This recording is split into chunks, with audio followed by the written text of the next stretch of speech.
Before I start this, I would just like to say thanks for the birthday wishes.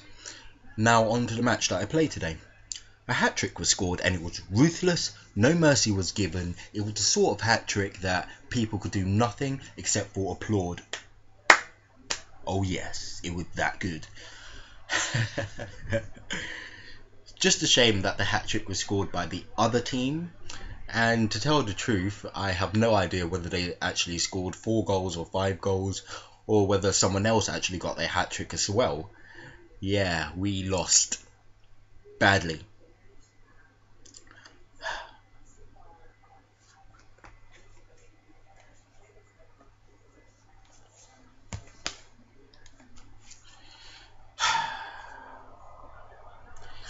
The first goal came when, after I made a safe pass to Ali, he then proceeded to try and trick the opposition striker and tried to feint them, but he was caught and he was promptly punished. 1-0. The second goal, I don't really remember much of how that happened, but it was a through ball, and then they promptly smashed it in the back of the net. 2-0. The third goal came from an extremely tame long shot, and yeah, it still managed to squirm under our goalkeeper. Their fifth came when they played yet another through ball when our defence was caught off guard, and then he just proceeded to cross the ball. Their eighth came when one of our players was out of position, and then the other team exploited that to then dribble his way. The 11th goal came when one of their players was surrounded by 4 of our players, yet quick feet led to him beating every single one of them, laying the ball off to someone else who then proceeded to do a long shot and then smash it into the back of the net. Great. 11-0. Their 13th goal was just a simple long shot, but it was struck quite decently. Our goalkeeper did manage to get a hand to it, but I also heard after the match that this was actually our worst ever defeat, and boy were we setting records when they scored their 15th of the day.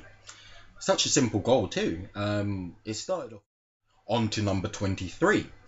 And that, surprisingly, that was actually the first penalty we had given away in that match.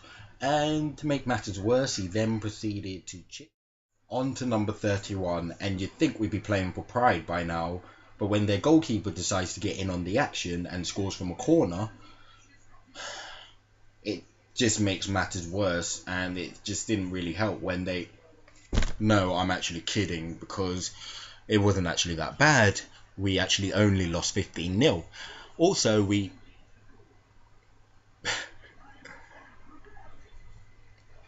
I know what you're thinking. The usage of the word only isn't really applicable in this instance, but I'm hoping you'll overlook that. But allow me to be serial for a second.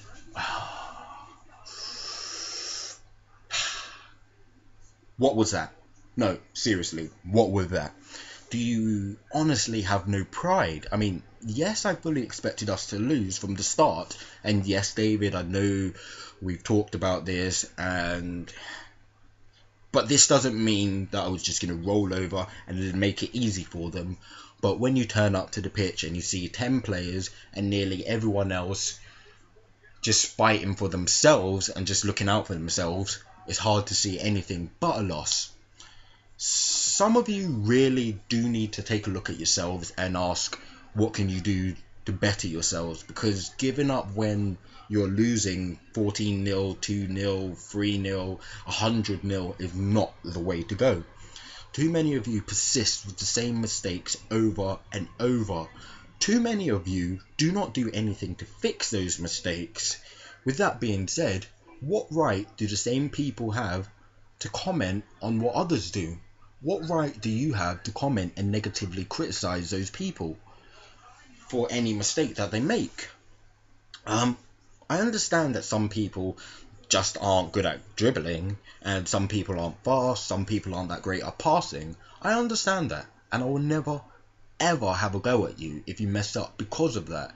I will just merely encourage you to keep fighting just that little bit more, to run just that little bit further, because Just that tiny bit will make a huge difference, not only for the team, but for yourselves.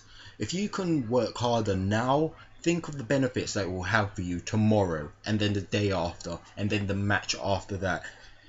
So just doing that tiny bit will indeed help you. But there's only so much that I can do for you.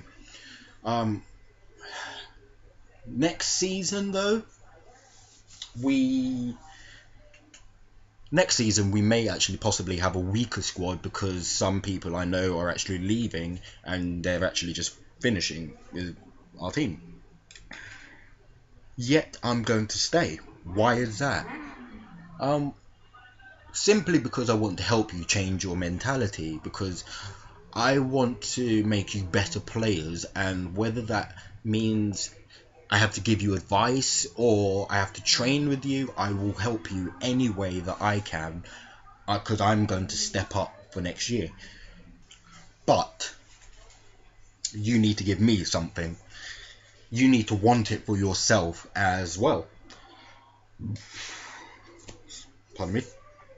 At times I get abuse from my own teammates, and like today I even got called thick, and I couldn't help but laugh at that because their ignorance was clearly showing then, because when you put me on a football pitch, thick is not a word that you would use to describe me.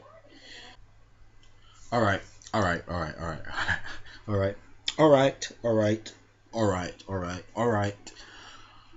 I'm going to tell you what I'm going to do.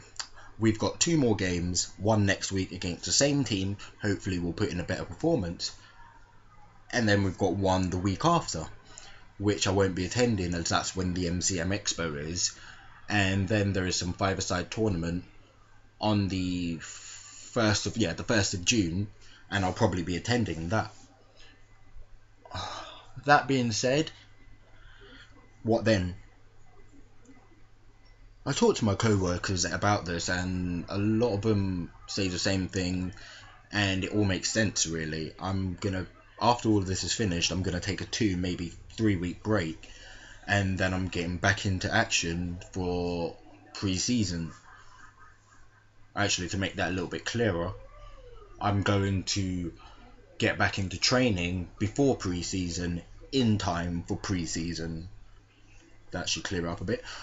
So whether that's playing five-a-side with random people or whatever, or simply going to the gym, I'm going to do it. Why? Because I want to be ready. Simple as that. I look at myself now and I think I could probably lose a bit more weight. In school I was pretty skinny due to excess football, but it made me faster and a heck of a lot more agile. But after my knee injury, I kind of put on more weight than I wanted, and it just made things tougher for me. Um, I lost a bit, like right now, recently. Actually, not even recently. It's quite some time, but I've lost a bit. But I noticed I was a lot more stronger, and I could hold people off easier than I could back in my school days. But I could probably still stand to lose a bit more and maybe tone up a bit. But if only just to get back to my maximum speed and agileness, but this isn't going to happen just like that. No, no, no, no. This is something that I'm going to have to work hard for, and I'm prepared for that. So I'm going to lay off all that junk food. I'm going to exercise more. I'm going to do more training. Hopefully for pre-season, I'll be ready. No, no, no. I know I will be ready. The question is, are you?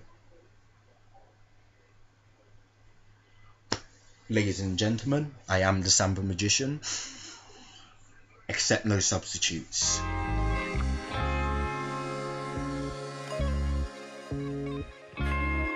I remember that part when he did a Rabona as well. Oh, that was embarrassing. Yeah, he did the Rabona, and I think the person who received it did another one too, and then he just banged it in the back of the net for the 49th goal. Yeah, got embarrassing then.